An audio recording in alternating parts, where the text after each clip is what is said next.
দেড় মাসব্যাপী লোকসভা নির্বাচন একেবারে শেষ পর্যায়ে। শনিবার সম্পন্ন হলো সপ্তম অর্থাৎ শেষ দফার ভোট গ্রহণ পর্ব। দেশ জুড়ে চলল এই ভোট গ্রহণ পর্ব। এদিন গোটা দেশের মোট 57 আসনে নির্বাচন সম্পন্ন হয়। তার মধ্যে বাংলার ছিল 9 আসন। এদিন ভাগ্য পরীক্ষা হলো নরেন্দ্র মোদী থেকে শুরু করে তৃণমূলের সর্বভারতীয় সাধারণ সম্পাদক অভিষেক বন্দ্যোপাধ্যায় সহ এক ঝাঁক হেভিওয়েটের। গণতন্ত্রের শ্রেষ্ঠ উৎসব নির্বাচনকে কেন্দ্র করে সাজো সাজো রব ছিল খিদিরপুর অঞ্চলেও। সকাল থেকেই দীর্ঘ লাইন দিয়ে ভোট দিতে দেখা গেল ভোটারদের। এদিন ভোটারদের যাতে কোনো রকম অসুবিধা না হয় তার জন্য সচেষ্ট হতে দেখা গেল অজগর হোসেন এবং শেখ বাপিকে। এদিন তারা বলেন মানুষ শান্তিপূর্ণভাবে ভোট দিচ্ছেন। এদিন তারা নিজেদের গণতান্ত্রিক অধিকার প্রয়োগ করে জানান দিল্লির মসনাদে এবার সরকার গড়বেন মমতা বন্দ্যোপাধ্যায়। এই কেন্দ্রের প্রার্থীর জন্য অত্যন্ত আশাবাদী তাঁরা।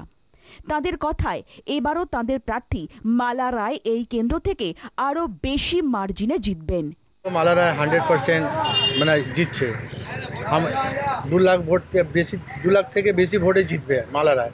কিন্তু আমরা চাচ্ছি কি আমাদের যে ওয়ার্ড আছে 79 নম্বর ওয়ার্ড, 3 ওয়ার্ড পুরো কোর্ট এরিয়া, এখান থেকে মালা রায় মানে ভালো ভোটছে আমরা জিতে তো পারি, তাহলে আমাদের ববিদার হাতটা মজবুত হবে, মমতা ব্যানার্জির হাতটা মজবুত হবে। কোনটা প্রথমে বলবো, প্রার্থীর জন্য কতটা আশাবাদী সেটা বলবো না ভোটের জন্য বলবো? ভোট যা হয়েছে সবটাতে এখন পুরোপুরি বলা সম্ভব নয়। কিছু বুথে 50%, কিছু বুথে 45% এরকম একটা ব্যাপার।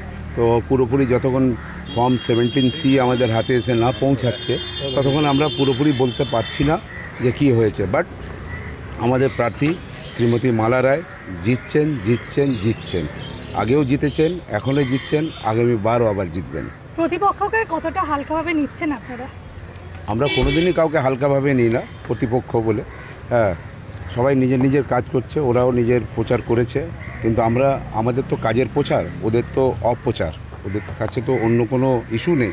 আমাদের কাছে ইস্যু আছে যে আমরা কাজ করেছি, আমাদের দিদি কাজ করেছে, আমাদের ক্যালকাটার মেয়র ফেরাদ হাকিম কাজ করেছেন, আমাদের পোর্ট বন্দরে কাজ করেছেন, এবং মোটামুটি পাহাড় থেকে নেমে সাগর অবধি প্রত্যেকটা গ্রাম গঞ্জ এবং মিউনিসিপ্যালে কাজ হয়েছে।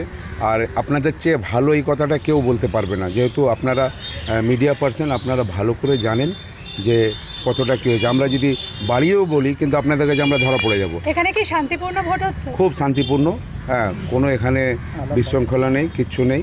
আমাদের এই ওয়ার্ডের প্রেসিডেন্ট তো মোহাম্মদ আলম, হ্যাঁ, ওনার নেতৃত্বে আমরা আমার সঙ্গে যাদেরই দেখছেন আমরা সবাই একসঙ্গে ওনার নেতৃত্বেই কাজ করছি, ওনার আদেশেই কাজ করছি। আর উনি কাজ করছেন ববি হাকিম, আমাদের মেয়র ববি হাকিমের আদেশে।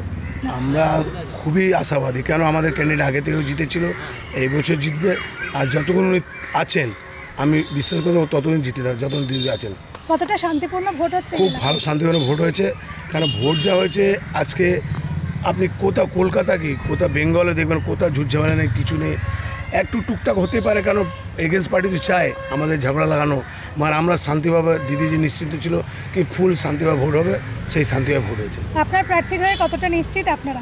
আমরা পুরো নিশ্চিত, সব কিছু ভালোভাবে চলছে। আর আমরা সব আলম ভাইয়ের আমাদের যা এখানে খেটেছেন আর ববিদার নেতৃত্বে আমরা যা করেছি, এর থেকে পুরো কিছু না। 4 তারিখের জন্য কতটা প্রস্তুতি নিচ্ছেন? 4 তারিখের জন্য দেখুন যা আমরা করব বলে লাভ নেই।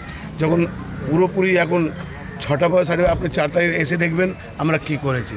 Bureau report, channel 10।